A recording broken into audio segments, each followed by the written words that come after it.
It's time for Declare Your Independence with Ernest Hancock. Believe me when I say we have a difficult time ahead of us. But if we are to be prepared for it, we must first shed our fear of it.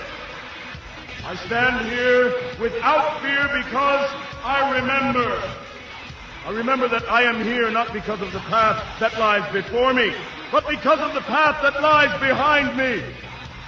I remember that for 100 years we have fought these machines. And after a century of war, I remember that which matters most. We are still here! Tonight, let us make them remember we are not afraid!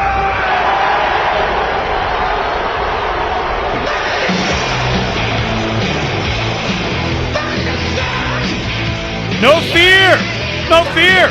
That doesn't mean they're not trying to put their chest out and get us to respect their authority with fear.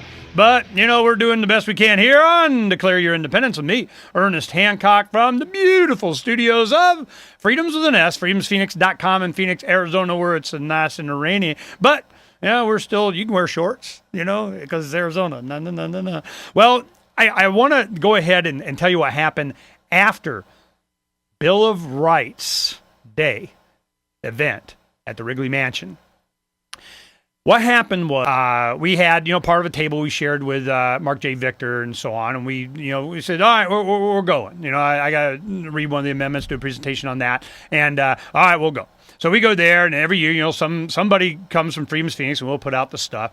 And we had our stuff. We just go around and, Thomas and I, we'll take some of this and this and this and this and this and this, some of our activities and different things and projects that we've done, and we lay it all out. And we put that out there in bumper stickers and such. And, of course, the Free State Project Porcupine, that was good. So we have that up there. And we accumulate it all. We get in the car and we go. I go to my house, change, put on my monkey suit and everything. We go down there, and it's Bill of Rights Day. Well, afterwards, we leave. I come back to the shop, and I drop Thomas off. Now, Thomas is a very unique individual. He wants to get away from the state, man. I'm just, I'm good. And what he does is he has a bicycle with a motor on it. It's a little 49cc or something like that. And so it's not a moped. It's a bicycle with a motor on it. So he travels, uses the train or public transportation or buses, whatever. He gets all over this valley with this, so he has no insurance, no car payment. No, man, the guy lives small. So he's, not bothering anybody, just to get away from the man. You always have some kind of, you couldn't afford to have insurance here, you couldn't get this, you couldn't get that. So a lot of the guys here, they're interested in his bike. They're going, ooh, that's a good idea. So what they do is kind of emulate him, and a lot of other people are doing this concept of just getting off the grid. Well, there's a lot of different ways that he does that, and I'm sure we'll do shows on that. But after I drop Thomas off, he tells me what happened last night, and I want to share that with you. Okay, let's go ahead and plug it in his mic. Now go ahead, Thomas. Tell us what happened. Well, last night we went to the thing over at the Wrigley Mansion, and I got back here. I loaded up my pictures on Facebook of all the pictures, and then charged my phone. And then I get on my bike and I'm riding home. I'm riding on the street, and I see a cop going by. It goes about 40 miles an hour, going kind of slow in the left lane, and then he pulls over, and then on the side of the road, on the right side, and they flash their lights on me and going, what's going on? And then finally, they speed up, and I'm continuing because he didn't have his, he just had his flashlight on me. Then I pull off, change my direction to go home, and they put on their lights, and they go, okay, do you know why we pulled you over? Because my front light is blinking. Because they can! Right. Okay, so you have a light, like an LED, on the front of your bicycle, and it was flashing, which is like, hey, don't hit me, right.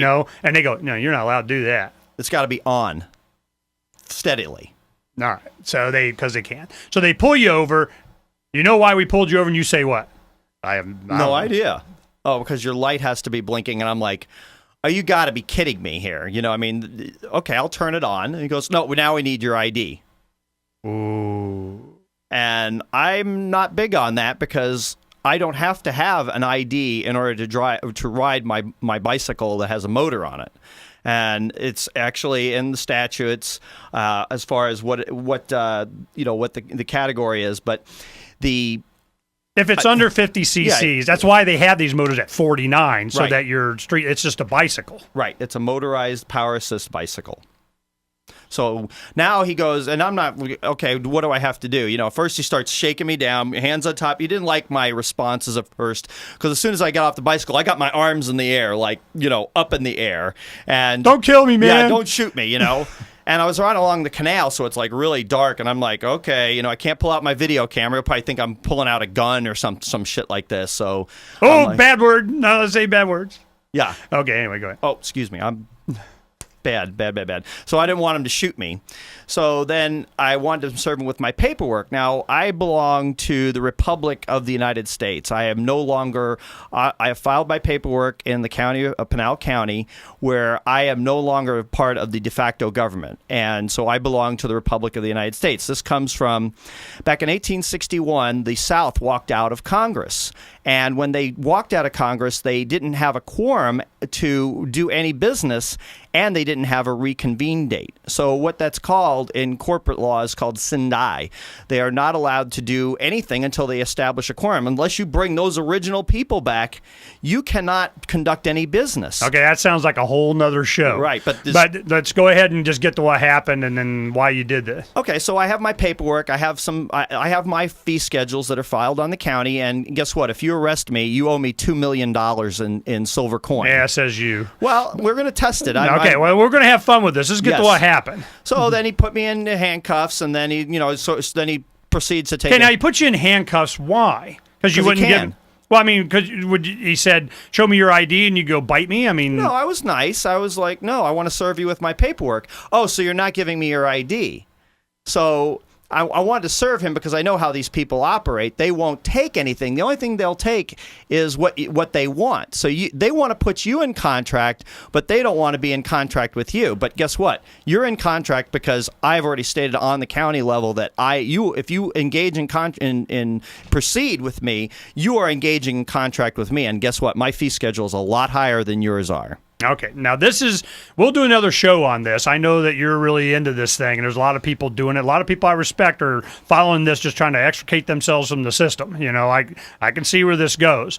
But by having this conversation with them, they're like, yeah, we don't like you already, man. You're not respecting our authority. Mm-hmm. So for having a flashing light on the front of your bicycle, handcuffed, back of the car. Yeah, cuffs and stuff. Right, yeah, we'll talk about all the detail of that stuff later.